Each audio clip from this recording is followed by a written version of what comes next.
the air missing its air. It starts spinning. We have to mention it? Not really, but if you guys want to, just in case, just to make sure that one of the tires is missing air, something like that, or a flat tire. Does this trailer have ABS light? Yes, it does. We'll get to it. And from there, I'm gonna go ahead and take my concrete system. I'm gonna start by checking here my apron. It's all in good conditions, not cracked, broken, free from any illegal welds. And then from there, I'll be checking my bolted fifth wheel plate in good conditions, not cracked, broken. We gotta make sure that there's no gap in between my apron and my fifth wheel plate. And we also needs to be properly greased at all times to prevent any steering problems. From there, I'm gonna be checking my fifth wheel plate pins, make sure they're in good conditions and it's got the cotter pins in place, not missing. And then from there, I'm gonna check my release handle in the lock position right now, not cracked or broken, good conditions. And then I got my platform, not cracked or broken, properly mounted to my frame, no bolts missing. From there, I'm gonna go ahead and start checking here my bracket, not cracked, broken, properly mounted to the frame, no bolts missing. And I got my torsion bar, not cracked, broken, or missing, no bolts also intact, not missing. And then I got my lift spring and control arm in good conditions, not cracked, bent, or broken in any way. And from there, I'm gonna go ahead and check my axles and then make my way into the back of my coupling system. So the way I check here, I'm gonna be checking my two tires. So I'll be checking the back, the top, the front of my two tires. We gotta make sure these ones are 32 sub thread. Recaps are allowed as long as the seam thread's not showing anywhere. There's no uneven wear on the top of the tires. And then there's no bumps, cuts, or abrasions on the front or on the back of my tires. And there's nothing in between my duals or the conditions. If they ask you to be specific, we're just checking, make sure there's no rocks or bottles que pueden volar to go off flying. From there, I'll be checking that the tires properly seated to my rims, front and back. Make sure there's no gap in between. And then we're gonna be checking for the rims now, back and front for my two rims. Make sure there's no dents, cracks, or any illegal welds. And then from there, I'll be checking for my lug nuts, make sure they're all in good conditions. They're all accounted for, not cracked, broken, or missing. And if they show rust or shiny thread around, it's an indication that they need to be readjusted or replaced by a professional. From there, my outer hub seal in good conditions, not cracked, broken, no nuts or bolts missing. Proper oil level. That way you check this one. See if they ask you guys on the back, you'll see a red cap. I'll see if I can see it into the axle, and I'll show it to you which one it is. And then from there, I'm gonna be checking for my air valves for my two rims and tires. Make sure they're not cracked, broken, or missing, and free from any leaks. And my tire pressure for these tires should not be no less than 80 psi, no more than 100 psi.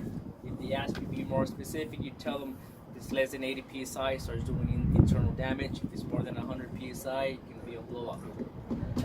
Before I walk into here, I gotta make sure my keys are in my pocket for safety, and I gotta make sure that my wheels are shocked before I go in under my trailer for safety. Because if you guys don't say that, they can fail you right there and then if you just jump in, okay? Which wheels? Tractor wheels? Or this one's. And from there, I'm gonna go ahead and check the inside. I'm gonna go ahead and start by checking here my coupling system again, and I'm gonna start by checking my kingpin and my shank. Make sure they're both in good conditions, not cracked or broken. And then the locking jaws are around my shank in good conditions in the lock position.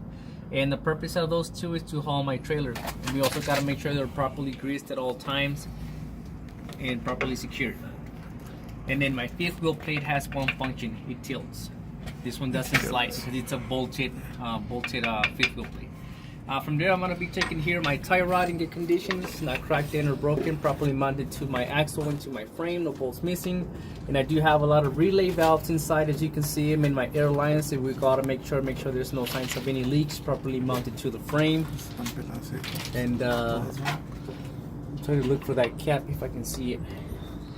And now I'm gonna go ahead and check my left and right airbags, properly mounted to my frame, not cracked or broken, no bolts missing, no bumps, cuts, or abrasions on them.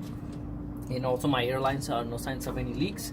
And then from there, I'm going to be checking for my left and right side hydraulic shock absorbers, properly mounted to the frame, no bolts missing, no signs of any leaks. That means they're in good conditions.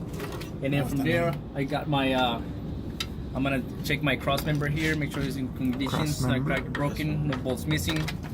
And I got my pinto hook in case I need to hook up my dolly for my second trailer in good conditions, properly bolted to the cross member.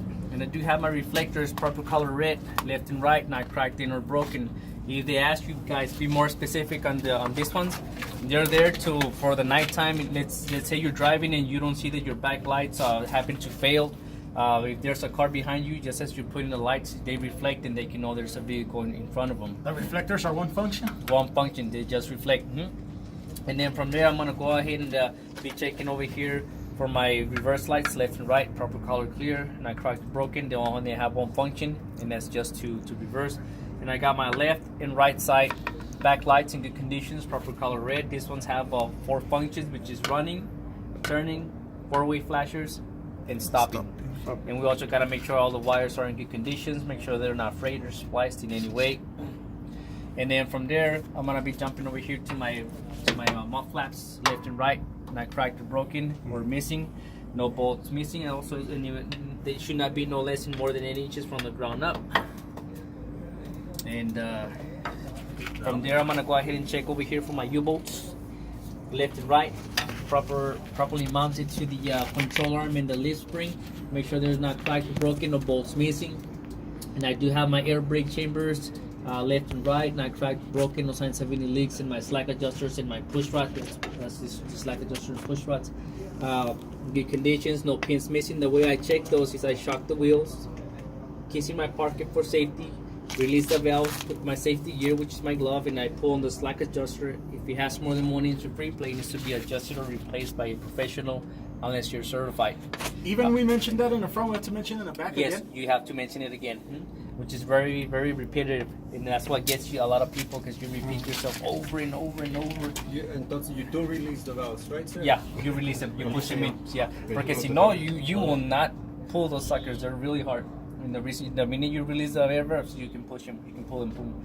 And I got my electrical outlet here, make sure it's got the 7 pins in good conditions, not cracked or broken from any debris. And then from there, I'm gonna go ahead and check my left and right brake drum, make sure it's in good conditions, not cracked, bent, or broken, or cracked. And it should not have no less than 1/2 material. Now for my brake lining, we gotta make sure it's in good conditions, not cracked or broken, free from any oils, as that can create a brake fire or brake failure.